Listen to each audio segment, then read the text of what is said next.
The sun had barely risen over the fields of Culleton County when the first screams echoed through the rows of tobacco and rice. It was not a scream of joy or morning labor, but the piercing wail of a child dragged into a world that would teach him early and brutally the weight of human cruelty. Born into slavery in the mid-19th century, the boy, whose name has been lost to history, entered life with nothing but the raw instincts of survival. From his earliest moments, the patterns of abuse were clear, and they would shape every decision, every thought, every shadow of his later existence. His mother, already worn by years of labor and mistreatment, clutched him close, whispering words that could not protect him from the cold, hard reality outside their crude cabin. The plantation was not a place of innocence, and the rules were relentless. Obedience was enforced through fear, punishment was arbitrary, and mercy was a rare commodity that came only in the absence of cruelty, and even then it was fleeting. The boy quickly learned the language of pain. He learned to flinch at the snap of a whip, to sense the shift in the overseer's gaze, to recognize the subtle ticks of a master's temper. He observed the patterns of punishment inflicted upon those around him. The man whose back was marked with crimson stripes for speaking out of turn, the woman whose hands were blistered from working beyond her strength, the child whose small misstep drew lash after lash. Each act was a lesson, each scar warning. The plantation itself was a silent tutor, the very land a witness to the endless cycle of cruelty. Fields stretched like prisons, and the air carried both the scent of the crops and the lingering fear of those forced to tend them. Even the animals seemed to know the oppressive atmosphere, their lowing and rustling a constant, uneasy accompaniment to the human suffering. As he grew, the boy's understanding of pain deepened beyond personal experience. He saw it inflicted not only physically, but psychologically, as masters wielded power to break spirits. Loyalty was demanded, yet punished if exhibited at the wrong time. Friendships were dangerous, alliances fleeting, and trust was a currency too expensive to spend freely. At night, when the work was done and the plantation lay in a forced, uneasy quiet, he would listen to the whispered stories among the enslaved. Tales of escapees who vanished into the forest, of family members sold without notice, of cruel games devised by those who owned their lives. These stories were both warning and inspiration, and they seeped into the boy's consciousness, shaping a mind that learned to calculate danger and anticipate cruelty before it arrived. The brutality was not limited to the fields or cabins. Inside the large, whitewashed house where the master and his family lived, he witnessed the subtle violence of power. A word spoken too harshly could result in humiliation or beating, and the children of the household were often as cruel as the adults, their tiny hands eager to mimic the cruelty they observed. The boy understood that survival required vigilance, and that the smallest lapse could have consequences that were irreversible. Even in moments of fleeting reprieve, such as fetching water from a nearby creek or tending a small garden patch, his senses remained alert. Shadows could conceal a whip or the glint of malice. A raised voice could turn the calmest day into a nightmare. Pain, he learned, was a tool and also a teacher. It carved out patterns in his mind that were unshakable, etching survival strategies that were at once practical and darkly imaginative. He learned to anticipate punishment, to predict the moods of his tormentors, and to hide reactions that might betray weakness. There was an unspoken education in observing the reactions of others. The tremor of a young woman when a master's boot struck close, the stiffened posture of a man who had endured lashes for a minor misstep, the hollow look of a child whose parents had been sold away. Each observation contributed to a growing map of human cruelty, a mental blueprint that would later guide every act of defiance, every calculated move against those who wielded power without conscience. Despite the relentless environment, moments of humanity emerged, rare and fragile. The boy's mother, his only anchor, offered comfort in ways small but profound. She taught him secret ways to hide small acts of rebellion, how to conceal tiny victories, how to protect his mind when his body could not be shielded. In the quiet corners of the cabin, beneath the veil of night, she whispered lessons that could not be punished. Resilience, patience, cunning, and the understanding that survival was as much mental as it was physical. These clandestine lessons formed the foundation of a mind that would one day operate with extraordinary precision, though they were forged in the harsh crucible of cruelty and fear. He observed how pain could also corrupt, how prolonged exposure to brutality altered those who endured it.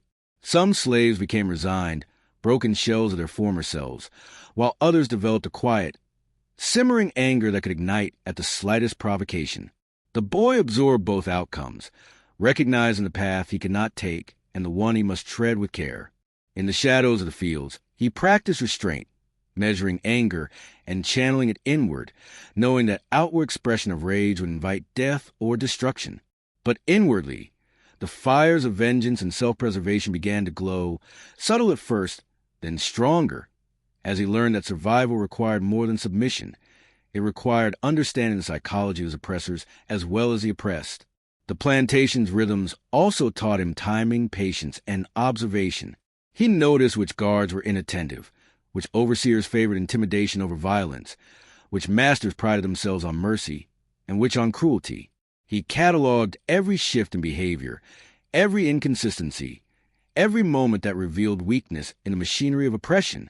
These were lessons in strategy, hidden in plain sight, and he absorbed them with the relentless focus of someone whose life depended on understanding the mind of those who could destroy him with a word or a whip.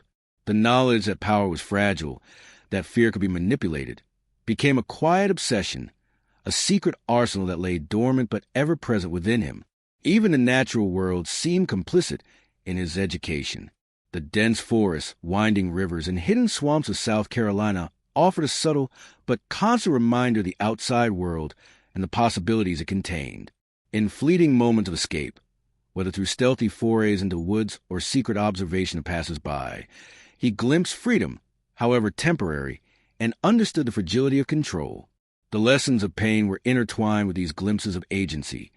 Suffering was constant, but intelligence, cunning, and patience were weapons that could be wielded even by those deemed powerless. By the time he reached adolescence, the boy was no longer merely a victim of his environment.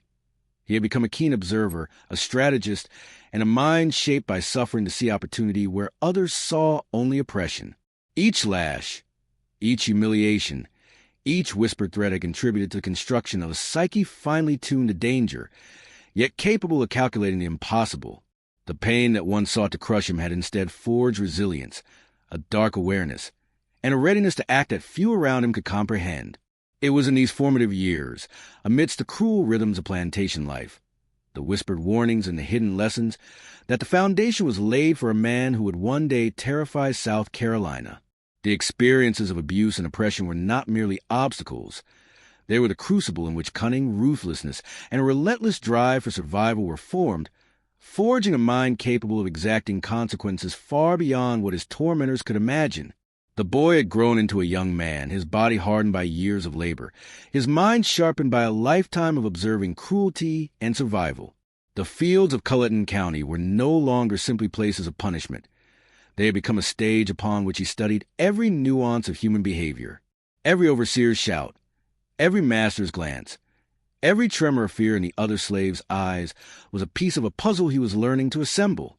But beneath the careful observation and the outward submission, something darker had begun to take root, a spark of rebellion that flickered quietly, yet persistently, in the shadows of his consciousness. It started with small acts, barely noticeable, but deliberate. A tool left slightly out of place, a bucket of water slowly emptied in a way that went unnoticed, a misstep in the alignment of crops, minor disruptions that caused frustration among the overseers, though no one could trace them to him. These were not acts of mindless defiance. They were tests, probes into the vulnerabilities of a system built on fear. With each unnoticed act, he learned the delicate balance of risk and reward, the way a single misstep could alert the masters or how subtlety could allow him to bend the rules without facing immediate punishment. In these quiet defiance acts, the first hints of strategy emerged, a recognition that intelligence and patience could become as formidable as brute strength.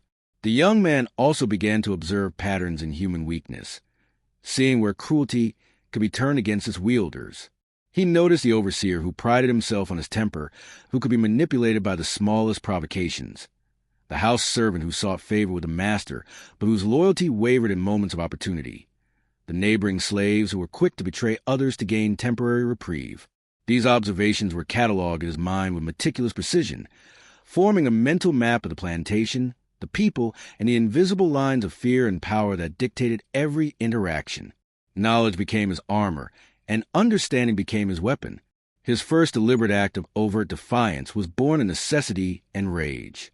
A fellow slave, a boy younger than himself, had been brutally beaten for spilling a load of rice. The overseer's whip left marks that would not fade with time, and the screams lingered in the young man's ears long after the sun had set. Something within him snapped, not in a chaotic, uncontrolled rage, but in a precise, calculating moment of moral clarity. He intercepted a small delivery of tools, ensuring the overseer's work would be hindered for a day. There were no witnesses, no evidence, just the quiet satisfaction of asserting agency in a world designed to strip it away. For the first time, he felt the intoxicating power of control, even in the smallest measure, and recognized his potential to disrupt the very system that had oppressed him since birth.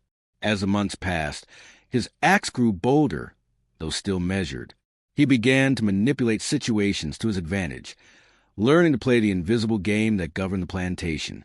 A missing bucket here, a misaligned fence there. Each small victory built confidence. Each unpunished act of rebellion reinforced his belief that the system, while brutal, was not infallible.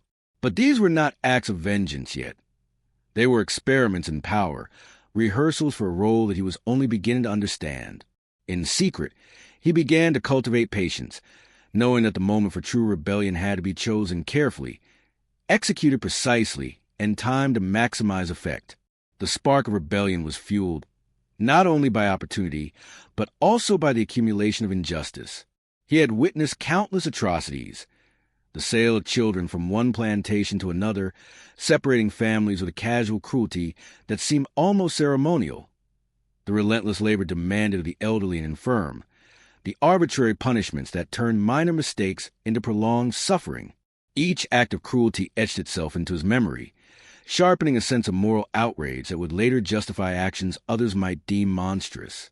The young man's understanding of morality was complicated, shaped by the contradictions of a world in which survival demanded both submission and cunning, in which justice was a concept wielded by those who could afford it. At the same time, he began to forge alliances cautiously and selectively.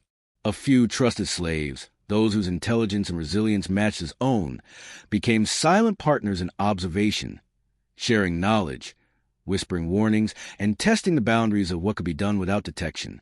In these alliances, he learned the nuances of trust, loyalty, and the dangers inherent in miscalculating human behavior. Each secret meeting, each hushed conversation, was a rehearsal in secrecy, a practice in the art of coordination that would later prove essential. The young man understood that rebellion could not be a solitary endeavor. It required both discretion and collaboration, an awareness of the strengths and weaknesses of all involved. The young man also began to experiment with intimidation, understanding that fear could be manipulated just as easily as any physical force. A glare in the right moment, a whispered threat, a calculated display of strength or knowledge could unsettle overseers and masters alike, planting seeds of doubt in their minds. These early forays into psychological manipulation were subtle but effective, and he quickly learned to read reactions with uncanny precision. He discovered that the human mind was often more pliable than the body, that terror could be sown without a lash, and that influence could be wielded in ways that left no evidence and no traceable blame. Every act of defiance, every experiment in power, further honed his understanding of himself. He came to see the duality within, a man capable of endurance and resilience, yet equally capable of cunning and calculated aggression. The lessons of his childhood, the endless beatings, the relentless labor, the constant vigilance, had not only prepared him for survival, but had also forged a capacity for strategic thought that would soon be unleashed in far more dramatic and terrifying ways. By the time he reached the age when most men were entering the full rigor of plantation labor, he was already thinking several moves ahead, understanding cause and effect, predicting responses, and calculating outcomes with a cold, deliberate clarity. It was during this period that he experienced a moment that would crystallize his transformation from observant survivor into a young man poised for vengeance. One evening, while the plantation lay in the heavy silence of dusk, he overheard his master speaking casually of punishing an elderly woman for failing to complete her chores, mocking her weakness and threatening exile or sale. Something inside him hardened, and he realized that endurance alone was insufficient. The world would continue to operate in cruelty unless it was confronted directly. That night, lying in the dark, he began to envision actions not just to protect himself, but to impose consequences on those who had inflicted years of suffering. The spark of rebellion, once small and contained, ignited into a plan methodical, patient, and chilling in its clarity. Over the next weeks, his demeanor changed subtly. He no longer flinched at the crack of the whip, but observed it, calculating its rhythm, anticipating its strikes. He no longer trembled at threats, but cataloged their frequency and intensity, measuring the resolve of those around him. To the outside world, he remained compliant, a model of obedient labor. But beneath the surface, a transformation had occurred. The young man had begun to understand the delicate balance between patience and action, between survival and retaliation. His mind, once shaped solely by the need to endure, had started to craft a vision of control, of influence, and a power that would, in time, terrify all who had sought to dominate him. By the end of his teenage years, the young man was no longer simply a victim of circumstance. He had become a strategist, a quiet force of calculated intent, his every observation and experience building toward an inevitable confrontation with the world that had shaped him. The spark of rebellion, nurtured by pain and observation, was now a steady flame, waiting for a precise moment to burst into action. Every injustice, every cruelty, every whispered story of oppression became fuel, and every secret alliance, every subtle act of defiance, was preparation. He had learned that rebellion was not merely a reaction, but an art, and he intended to master it. The transformation from a rebellious youth into a figure shaped by calculated cruelty was neither sudden nor chaotic. It was a slow, insidious process, a dark maturation forged by relentless exposure to suffering and the constant navigation of a world designed to crush the weak. By the time he reached early adulthood, the young man, still largely nameless in the record, yet already feared in whispers, had internalized lessons that went far beyond survival. Pain had become both teacher and architect, shaping a mind capable of reading motives, predicting actions, and exploiting weaknesses with precision that would later terrify the people of South Carolina. Every scar on his body, every ache in his muscles, was a reminder of the price he had paid and the injustices he had endured. Yet it was not only physical suffering that molded him, it was a psychological terror that accompanied life on the plantation. He had learned to watch closely, to memorize not only movements but micro-expressions, the subtle inflections of voice that betrayed intent, the hesitation and a command that hinted at insecurity. The masters were proud, loud, and often cruel, but they were not infallible. In their arrogance, they revealed their vulnerabilities, and he absorbed these revelations like a sponge. Over time, he began to understand the delicate mechanics of fear itself, how to anticipate it, how to sow it, and ultimately, how to manipulate it. The young man also became acutely aware of the fine line between patience and inaction. Observing those around him, he noted how many slaves, beaten into submission, allowed suffering to define them entirely, their spirits broken beyond repair. They endured, yes, but they never sought to alter their circumstances. He could not follow that path. The cruel lessons of his youth had impressed upon him that survival, without agency, was meaningless. The same hands that had been whipped could, when guided by strategy, become instruments of influence and even vengeance. He learned that to act recklessly was to invite death, but to act with calculation could bend the world ever so slightly to his will. He began to experiment with the darker aspects of human nature. He observed jealousy, pride, and greed, recognizing how these emotions could be manipulated. A careless word, a feigned expression of loyalty, or a carefully placed hint could set powerful men against one another, and he practiced these manipulations in secret. In the eyes of the masters and overseers, he was still compliant, obedient, and unremarkable. Yet in the shadows, his mind worked tirelessly, mapping opportunities, imagining scenarios, and rehearsing the ways in which pain, both inflicted and endured, could be converted into leverage. Every insult endured, every lash felt, every moment of humiliation was not wasted. Each became a stepping stone in construction of mind that measured the world in cause, effect, and potential advantage. Isolation was both imposed and sought, a necessary ingredient in his growing self-awareness. He spent long hours in the forested edges of the plantation, alone but not idle, allowing thoughts to ferment and strategies to crystallize. He studied the land, the movements of people, and the timing of events with a patience born from necessity. Solitude became his laboratory, where he could test ideas without fear of immediate reprisal. He began to recognize patterns not just in behavior, but in emotion, noticing the ways fear spread through a crowd, how rumors could unsettle the confident, and how even the strongest individuals were vulnerable to subtle manipulation. In these observations, he found empowerment, and empowerment, in turn, fed a growing confidence in the capacity to act decisively when the moment arrived. The young man's understanding of morality had become fluid, shaped by the extremes of his environment. He saw firsthand how the plantation system distorted ethics, turning acts of survival into complicity and acts of rebellion into sins punishable by death. He internalized the notion that the conventional moral compass was a luxury for those in power, and that the powerless had to navigate a separate, harsher moral terrain. His decisions were informed not by sentimentality, but by calculation. Which actions preserved life, which actions demanded retribution, which actions could be concealed, and which could serve as warning to others. He understood that cruelty could be wielded selectively, that fear could be measured and administered with precision, and that the human mind often betrayed itself when pressed against limits. By early adulthood, he had begun to experiment with the first truly deliberate acts of psychological intimidation.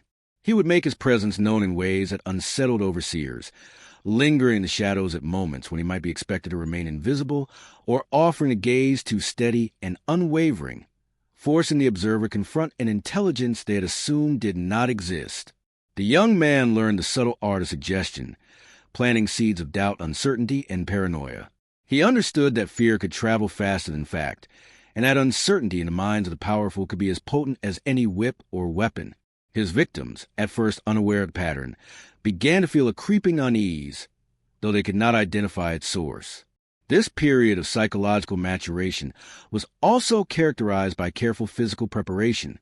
He built strength quietly, enduring the full demands of the labor required, while honing his endurance and reflexes.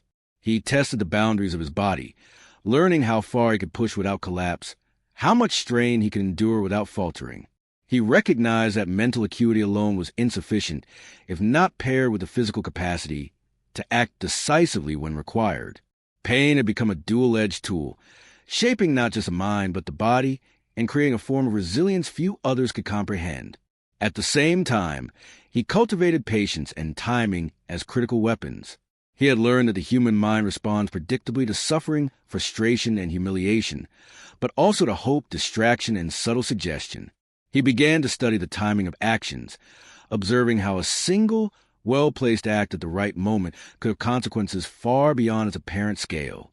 In these lessons, the young man found a dark artistry, the ability to orchestrate fear, control perception, and guide events without revealing his hand. The patience required to wait for a precise moment, the foresight to anticipate reactions, and the discipline to conceal intent became second nature, as innate as his reflexes or his shadow gait through the plantation. The young man's transformation was not merely a product of observation. It was also deeply personal.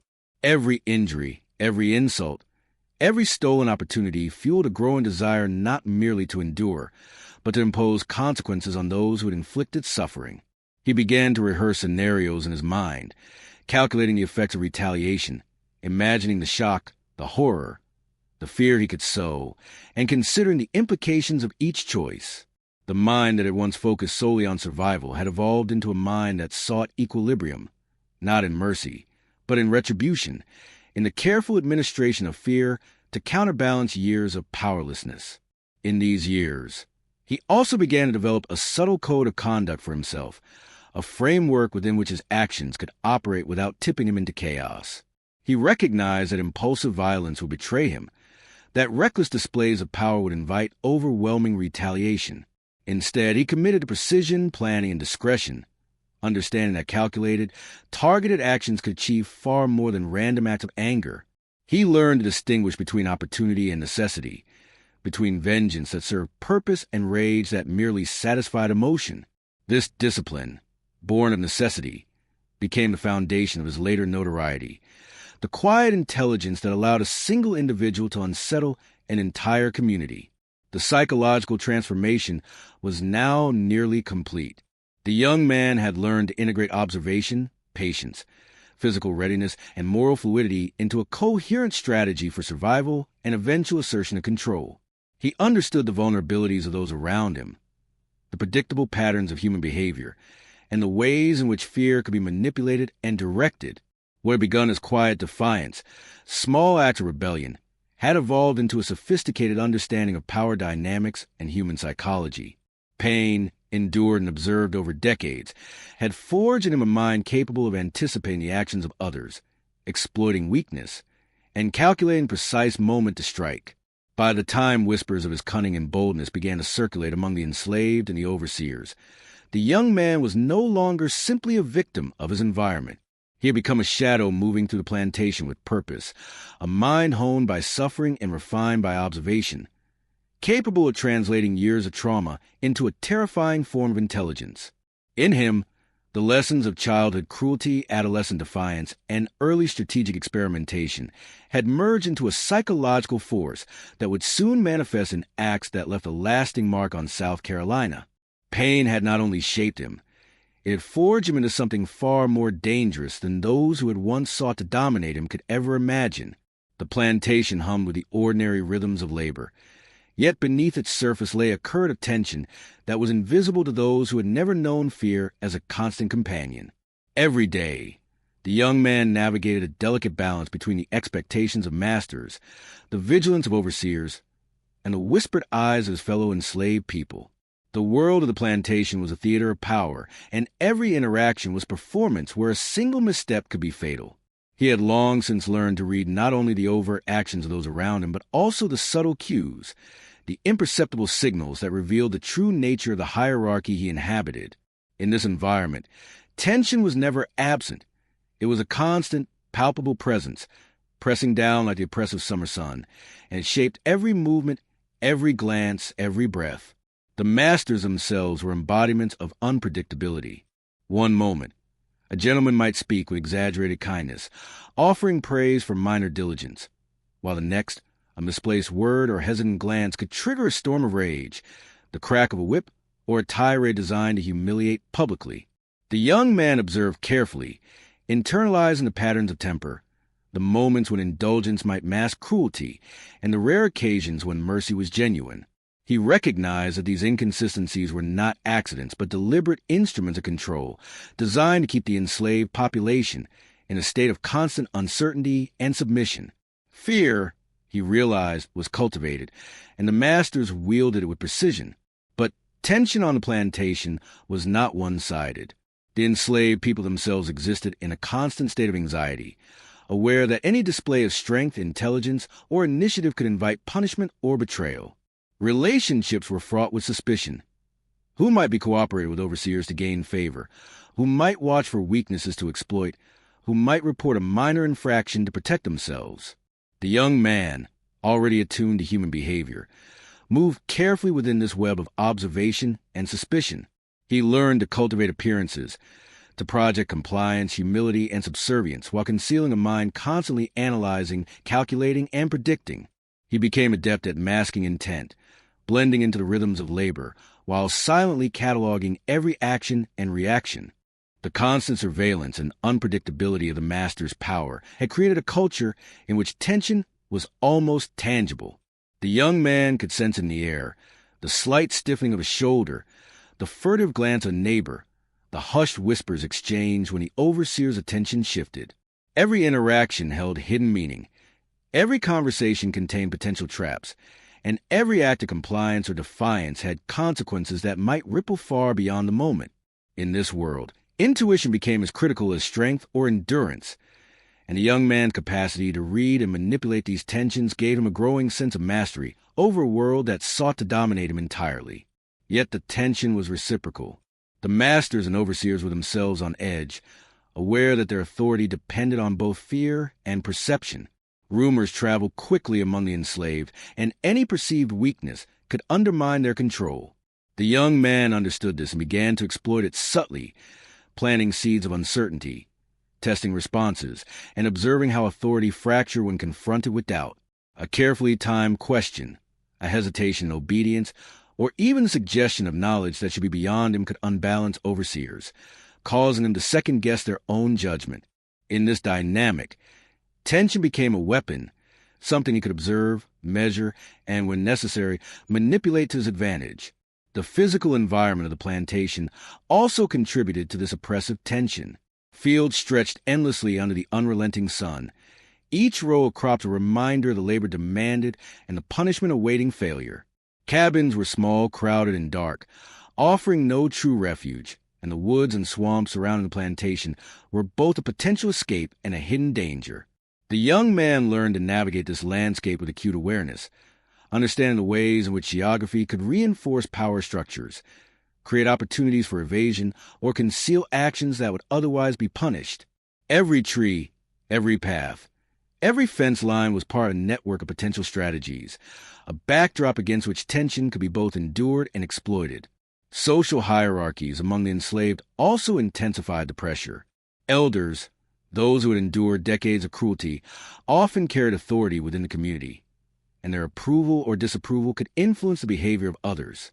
Younger individuals, like the young man himself, had to learn to negotiate these informal power structures carefully, showing respect while maintaining independence of thought.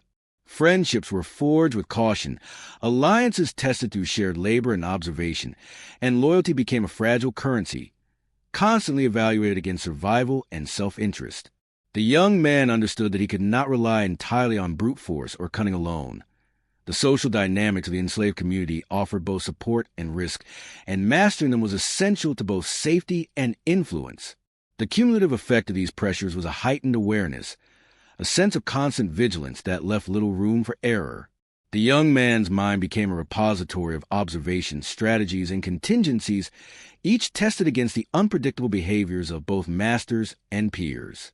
He learned to anticipate eruptions of violence before they occurred, to predict the consequences of minor infractions, and to navigate the labyrinth of fear and suspicion with careful calculation. In this way, tension was not merely an environmental factor. It was a medium through which he honed his abilities, sharpened his instincts, and prepared himself for acts that would later appear almost preternatural to those who encountered him.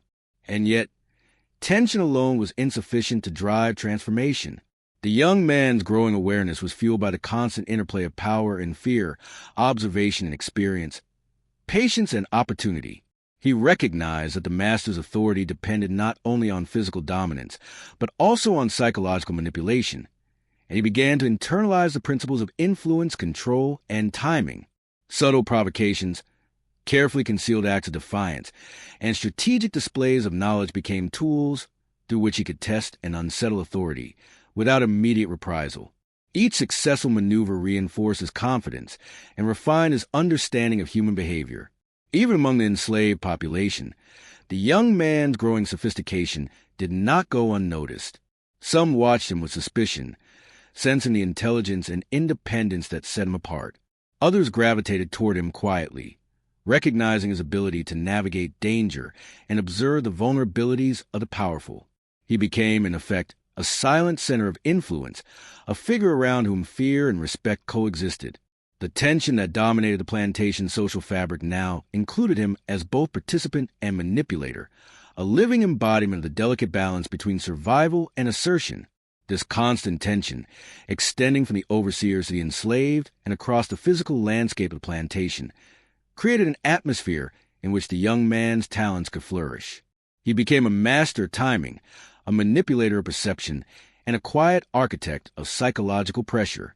Every glance, every gesture, every carefully measured word contributed to a growing reputation, even if few understood its origins.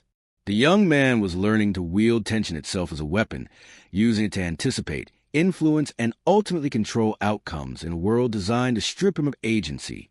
In this crucible, the boundaries between fear and respect, compliance and defiance, survival and strategy began to blur. The young man moved to the plantation with a dual awareness, outwardly submissive, inwardly calculating. He had become attuned to the invisible threads of tension that connected master, overseer, and slave, learning to pull at them with subtlety and precision. It was within this charged, precarious environment that he began to envision larger possibilities, not just acts of minor sabotage or psychological games, but a broader assertion of agency, a methodical approach to confronting the very system that had shaped him. The tension that dominated the plantation, once oppressive and inescapable, had become, in his hands, both a map and a tool, guiding the evolution of a mind poised to terrify, manipulate, and ultimately disrupt the world around him in ways no one could yet predict. The first act of vengeance did not announce itself with fanfare or chaos. It came quietly, almost imperceptibly, carried out with the patience and precision that had been honed over years of observation, suffering, and careful calculation. By this point, the young man was no longer merely enduring his environment. He had begun to manipulate it, to bend it to his will in subtle ways that unnerved even those who considered themselves untouchable. The plantation, which had once been a prison of unrelenting fear, became a stage for his quiet but deliberate assertion of power, a laboratory in which cruelty and cunning were combined to devastating effect. It began with an act that, to outsiders, might have seemed accidental or inconsequential. A master's prize horse was found injured in its stall, a perfectly timed mishap that coincided with the overseer's negligence. There was no evidence, no witness, no trace of direct involvement. Yet the injury sent ripples through the household. Frustration, anger, and a sense of unease that slowly took root. The young man observed carefully, noting the reactions, the changes in behavior, the subtle fear that began to spread through those who had long believed themselves untouchable. It was a small victory, but it confirmed something critical. He could affect outcomes without detection, and the very machinery of power that oppressed him could be destabilized if approached with patience and cunning. Emboldened by this success, he escalated gradually, each act carefully calculated to maximize psychological impact while minimizing risk. Tools would disappear at critical moments. Shipments would be delayed. Small but significant errors introduced into the work of overseers and masters alike. The effects were cumulative, building tension and paranoia in those who had long assumed control. A simple misalignment of crops, a misplaced sack of grain, or a subtle sabotage of equipment became acts of intimidation, evidence that the invisible hand of resistance could strike anywhere at any time. He became an unseen presence whose influence was felt rather than observed, a ghost in the machinery of oppression. But vengeance was never indiscriminate. Each action was deliberate, aimed at those whose cruelty had left the deepest scars, whose behavior had inflicted the most profound suffering. One overseer, notorious for his brutality toward the elderly and infirm, found that a carefully loosened beam in a mill caused injury and disruption at the height of labor. The incident was investigated, yet no one could determine its cause. The young man observed from a distance as fear replaced arrogance in the overseer's eyes, as the man became cautious and uncertain in ways that mirrored the unease he himself had endured for so many years. It was a moment of satisfaction, an acknowledgement that intelligence, patience, and courage could subvert even entrenched power. Simultaneously, he began to manipulate the social dynamics among the enslaved population, exercising influence that was both protective and strategic. Trusted allies were instructed in subtle methods of deception and concealment, creating networks of communication and observation that allowed the young man to anticipate movements, identify opportunities, and maintain his advantage. He taught them to conceal their successes and failures, to mask their intentions, and to recognize the vulnerabilities of those who held authority over them. These acts were not merely defensive. They were preparatory, building a foundation upon which larger and more direct actions could eventually be executed. The young man understood that vengeance, when wielded without foresight, could destroy as easily as it could liberate. Precision was essential. Gradually, the psychological impact of his actions began to manifest in the behavior of the masters and overseers. Whispers of mistakes and accidents circulated, untraceable yet unnerving, sowing seeds of doubt and paranoia. Authority, long assumed to be absolute, now appeared fragile and vulnerable. The young man studied the effects carefully, noting the subtle shift in attitudes, the hesitations in commands, the increased scrutiny and suspicion among those who once acted with confidence. Fear, once a tool imposed upon him, had become a tangible weapon in his hands, wielded silently but with extraordinary effect. The escalation of his vengeance was matched by an increasing sophistication in strategy. He learned to combine psychological manipulation with environmental control, using the physical layout of the plantation and the timing of work cycles to his advantage. A misplaced tool or sabotaged harness might seem minor in isolation, but when timed to coincide with critical moments, harvest, inspection, or delivery, the effects were magnified, creating disruption, confusion, and fear. The young man recognized that true power did not always require confrontation. The perception of control, the suggestion of omnipresence, and the careful orchestration of small acts could achieve outcomes far beyond brute force. It was during this period that his reputation began to shift, though most still saw him as merely clever or unusually cautious. The masters and overseers, while puzzled, did not yet comprehend the depth of his intelligence or precision of his planning. Among the enslaved, however, a quiet respect, and in some cases fear, began to emerge. Stories circulated of his insight, his foresight, and the subtle ways he seemed to anticipate the actions of those in power. Even without overt violence, he had begun to redefine the boundaries of influence on the plantation, demonstrating that the long-suppressed agency of an oppressed individual could be exercised with devastating effect when guided by patience, observation, and strategy. The young man also began to explore the limits of physical risk, learning to execute acts of sabotage with precision and control. Each attempt was planned meticulously. Timing, method, and escape routes were calculated and contingencies accounted for. He experimented with tools and mechanisms, understanding how to create disruption without direct evidence of his involvement. The mastery of these actions required not only intelligence, but also nerves of steel, and the young man exhibited both in abundance. He had learned to remain calm under pressure, to think several steps ahead, and to adjust tactics in real time, traits that would later make him both feared and untouchable. Vengeance became a form of storytelling, a way to communicate lessons to those who had underestimated him. Each calculated act, though small in scale, carried message. Cruelty would not go unanswered, and intelligence, patience, and cunning could subvert even the most entrenched power structures. He understood that fear, when applied selectively and strategically, could achieve far more than brute strength alone. He was no longer reacting to oppression. He was shaping its consequences, defining the terms by which power was negotiated and asserting a presence that could not be ignored. As the pattern of calculated acts continued, tension on the plantation reached new heights. Masters and overseers, uncertain of the source or extent of the disruptions, became more rigid, more paranoid, and more prone to overreaction. The young man observed these shifts with satisfaction, noting the subtle fractures in authority and the ways in which fear could erode confidence. He understood that true vengeance was not measured solely by physical damage, but by the psychological impact, the alteration perception, and the demonstration that control was never absolute. His acts of sabotage, carefully executed and deliberately concealed, created ripples that extended far beyond their immediate effects, unsettling the hierarchy and reminding all who observed that power could be challenged, even by those who were ostensibly powerless. In this way, the young man's vengeance was both transformative and preparatory. It marked a turning point in his development from a clever, patient observer into a figure capable of orchestrating fear, disruption, and eventually direct confrontation. Pain had been his tutor, observation his guide, and patience his weapon. Now, vengeance became both an assertion of agency and a rehearsal for the more dramatic, terrifying actions that would come. Each calculated disruption, each subtle act of intimidation, was a step toward mastery over a world that had long sought to dominate him, and a quiet prelude to the terror that would eventually be unleashed. The ripple effects of his carefully orchestrated acts of vengeance did not go unnoticed. By now, the young man's presence on the plantation had begun to loom larger than anyone could see, a silent force whose influence reached beyond the fields and cabins into the minds of those who thought themselves in control.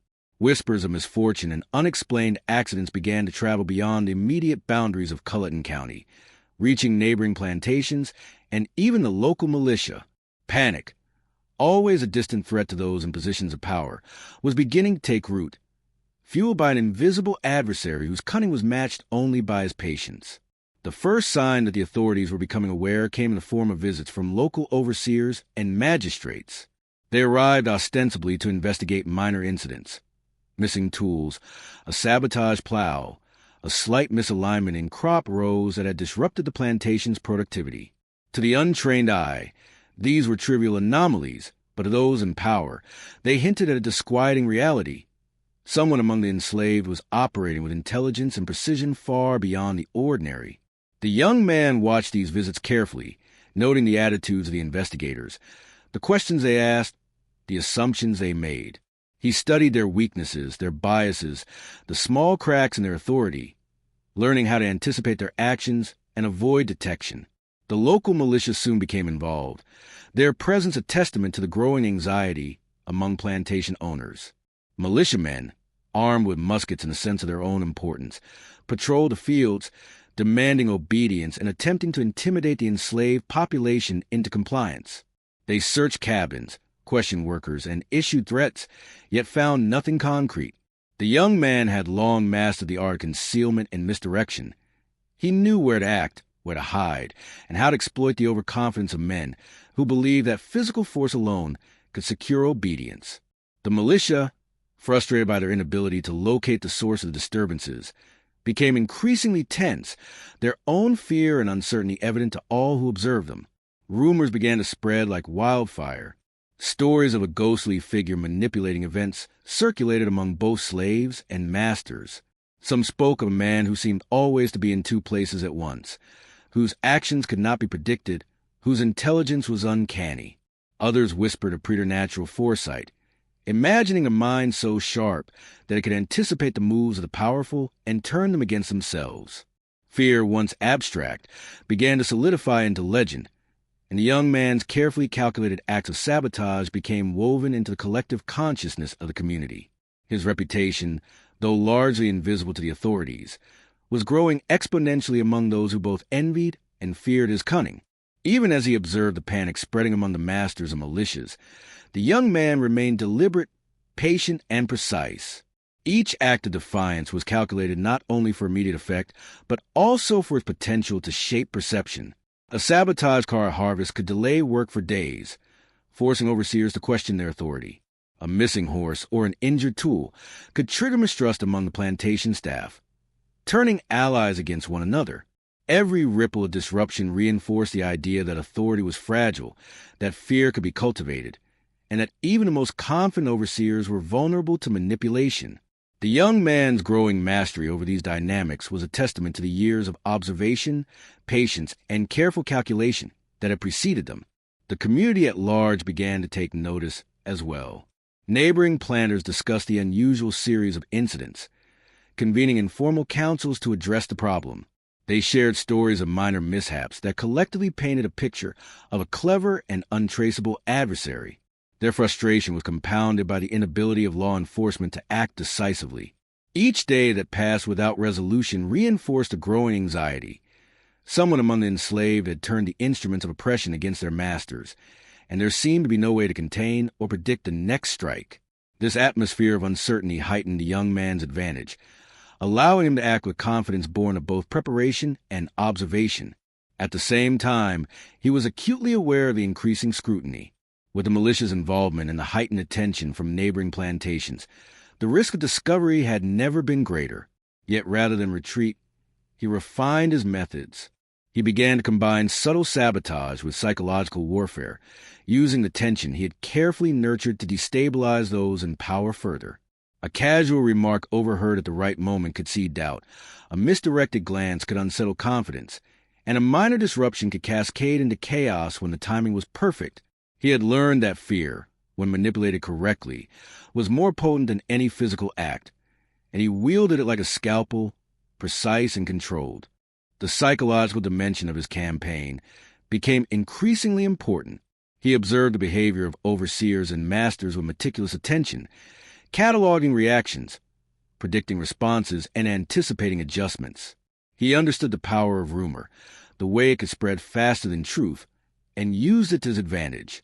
Subtle suggestions, whispered words, and strategically leaked information created a web of uncertainty that undermined confidence in authority.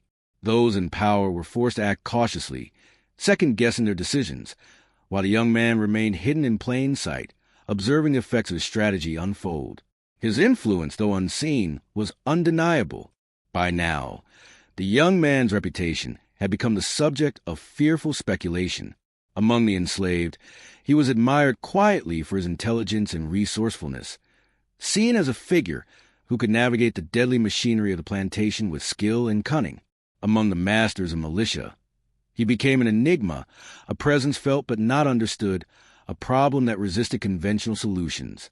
The young man's actions had created a psychological landscape in which power was no longer absolute, where fear and uncertainty had replaced certainty and control. The tension he had cultivated over years of observation and patience now worked in his favor, allowing him to operate with a freedom that few could imagine. The authorities, despite their increasing numbers and resources, found themselves trapped in a cycle of speculation and reaction. They could respond to incidents, but they could not predict or prevent them. Every attempt to assert control only confirmed the young man's growing mastery over the environment, his ability to exploit both human nature and circumstance. In this tense, high-stakes environment, he continued to refine his skills, testing boundaries, observing responses, and ensuring that every act furthered not only his immediate goals, but also the perception of omnipresence and influence that had become his most powerful weapon.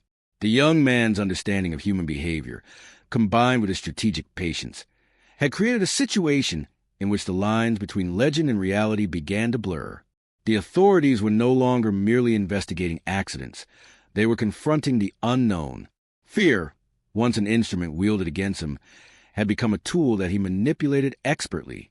The atmosphere of tension, uncertainty, and suspicion had reached a peak, a psychological pressure cooker in which every minor act carried disproportionate consequences. His mastery of this dynamic ensured that, even as the forces of law and order mobilized, they were responding to shadows and perceptions rather than tangible evidence. In this crucible of fear and anticipation, the young man's reputation as an untouchable and calculating figure solidified. The panic that gripped the plantation and its surroundings was not the result of sheer violence alone, but a relentless, invisible intelligence operating beneath the surface. Every reaction, hesitation, and miscalculation by those in power fed into the narrative he had begun to construct, a story of a figure who could manipulate, intimidate, and control without ever being seen. The combination of patience, observation, and strategic action had transformed from a survivor into an almost mythic presence, a man whose influence reached far beyond the immediate boundaries of the plantation. The authorities' increasing involvement, far from containing him, only reinforced his control over the psychological landscape. Their panic, frustration, and inability to locate the source of disruption played directly into his hands, magnifying the effect of his actions. The young man, forged by years of pain, hardened by observation, and sharpened by careful calculation, had created a situation in which fear itself had become both a weapon and a shield. He was no longer merely reacting to oppression. He was orchestrating it, manipulating perception and anticipation to his advantage, and setting the stage for a series of events that would cement his notoriety in the annals of South. The culmination of years of observation, patience, and careful calculation arrived not with a single dramatic moment, but as a series of deliberate and devastating actions that shook the very foundations of community. The young man, now fully matured in body and mind, had transformed the accumulated pain, humiliation, and cunning of decades into a force that could no longer be ignored. Every act, every whispered rumor, every subtle manipulation had been a rehearsal for this point. The execution of a vengeance both terrifying and precise, an orchestration of fear that would leave an indelible mark on South Carolina. It began with the master of the plantation, the man whose cruelty had been relentless and personal. Years of witnessing beatings, forced labor, and casual disregard for life had shaped the young man's perception of justice, a morality forged in a furnace of suffering. He knew that direct confrontation would invite immediate death. So he relied on the tools he had spent years perfecting: strategy, patience, and psychological manipulation. Every act was timed to the rhythm of the household. Every disruption calculated to maximize unease. The master's prized possessions, his labor's efficiency, even perception of his authority, were all instruments in the young man's hands, turned subtly to undermine the illusion of control. The first overt act of terror was swift, surgical, and meticulously planned. In the dead of night, when the household was lulled by routine and exhaustion, a carefully prepared disruption struck. A series of small but precise sabotages, each designed to appear accidental, combined to create confusion and fear. Horses were found injured, essential tools mysteriously damaged, and critical supplies delayed in ways that defied explanation.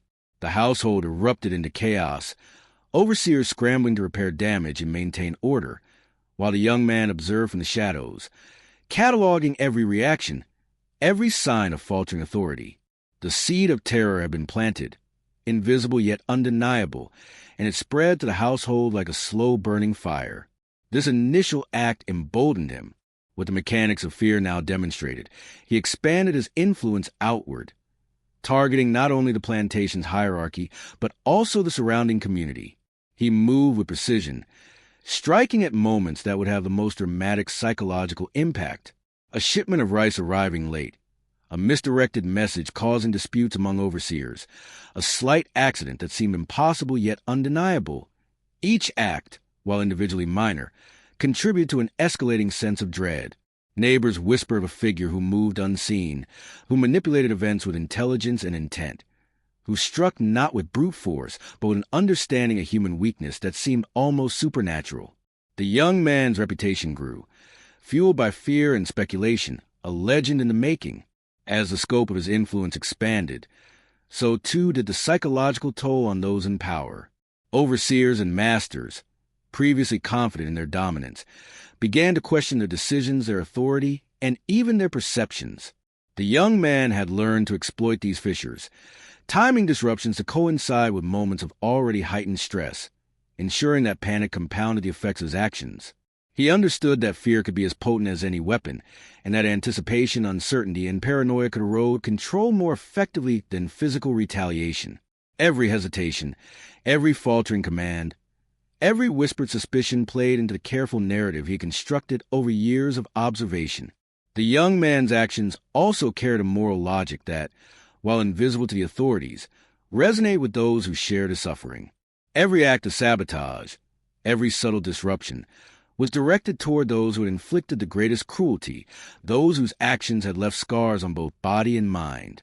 He had learned to distinguish between opportunity and necessity, between revenge that served a purpose and random acts of violence. In this way, his vengeance was not mindless. It was an extension of a deeply ingrained sense of justice, one that had been shaped by years of witnessing cruelty without recourse. Pain had become both compass and instrument, guiding the precision of his actions. Even as the young man executed these terrifying acts, he remained a master of concealment. His presence was rarely observed directly, and his movements were always calculated to avoid detection. He understood that legend could be as powerful as reality, and he allowed rumors to grow unchecked, permitting fear to magnify his influence beyond the tangible. Overseers and masters became haunted not only by the disruptions themselves, but by the specter of intelligence and strategy they could not locate. His invisibility became a force multiplier, ensuring that his impact was magnified by uncertainty and speculation. The psychological terror he wielded was now inseparable from his physical actions, creating a holistic and inescapable sense of dread. Among the enslaved, the young man's legend grew in parallel. He was quietly revered, a symbol of resistance and cunning, someone who had learned to navigate and manipulate a world designed to crush him. Trust was carefully cultivated. Alliances were formed with precision, ensuring loyalty while protecting against betrayal. The network he constructed allowed him to anticipate responses, gather intelligence, and act with unprecedented foresight. In these relationships, he demonstrated not only tactical skill but leadership, a command of perception and influence that further cemented his authority, even in a system designed to suppress autonomy. The young man's reputation eventually reached a point where fear alone seemed to dictate the behavior of those around him. Masters spoke cautiously, their words measured, their confidence eroded. Overseers became hesitant, second-guessing every decision. Militiamen, called in to investigate or suppress potential unrest, found themselves confronted not with chaos alone, but with the unnerving impression of a mind always several steps ahead, anticipating their actions and manipulating outcomes before intervention could occur. In this climate, the young man had achieved what few could.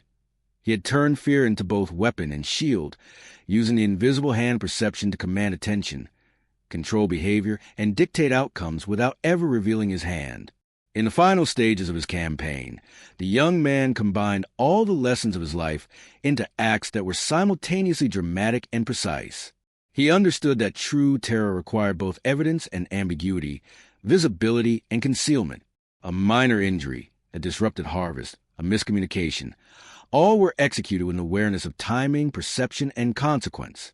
The community was left in a state of constant anxiety, unable to predict the next strike, uncertain of how to respond, and increasingly convinced that the young man's intelligence and strategic acumen were unmatched. His presence, though largely unseen, dominated the landscape, shaping behavior and perception with every subtle act. By the time the authorities fully comprehended the scope of his influence, it was too late.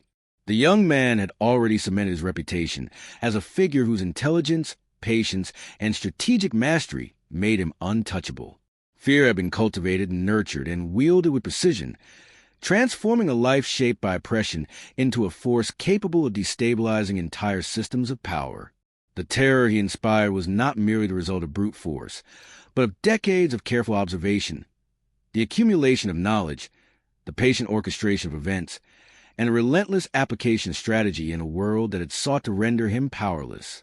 The legend of the young man, the slave who terrified South Carolina, was born not in a single moment of violence, but in the steady, inexorable application of intellect, patience, and carefully calculated vengeance. He had become a figure of almost mythic status, feared by masters, respected by peers, and whispered about in the shadows of every plantation. Pain had forged him, observation had sharpened him, and vengeance had revealed the terrifying full measure of his capabilities. The world that had sought to crush him had, instead, provided the tools, knowledge, and experience necessary to create a mind capable of turning fear itself into a weapon, leaving a legacy that would haunt the memories of all who had lived under his influence.